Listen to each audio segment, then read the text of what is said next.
السلام عليكم. معكم اسلام حسني، لاعب الجيش الملكي اقل من 17 سنه. اليوم لعبنا ضد فريق شباب محمديه وقدرنا على اننا نجيبوا انتصار خارج الميدان. تنبغيو نشكروا كاع اللعابه اللي كانوا رجال اليوم وكاع الستاف اللي كان حاضر معنا اليوم باش قدرنا نجيبوا انتصار. شكرا.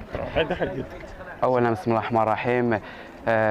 تنشكر الله سبحانه وتعالى، ثم الاطور هذو اللي ساهموا في هذا الربح وتيشجعونا، وتنشكر اللاعبين تا هما اللي ما سمحوش في حقهم واخا كنا خاسرين وتقربنا في الميطه الثانيه، وشكرا. السلام عليكم، معكم محمد امين الدرداري حارس نادي الجيش الملكي. الحمد لله اليوم تمكنا نجيبوا انتصار في ميدان فريق الشباب بريمونتادا.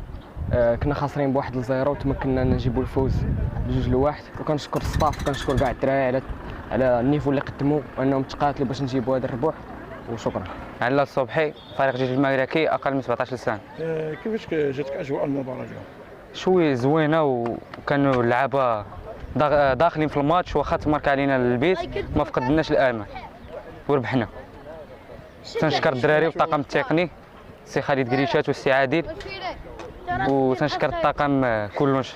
السلام عليكم، لا تنسوا الاعجاب بالفيديو والاشتراك في القناة تشجيعا لنا لنستمر بنشر المزيد إن شاء الله.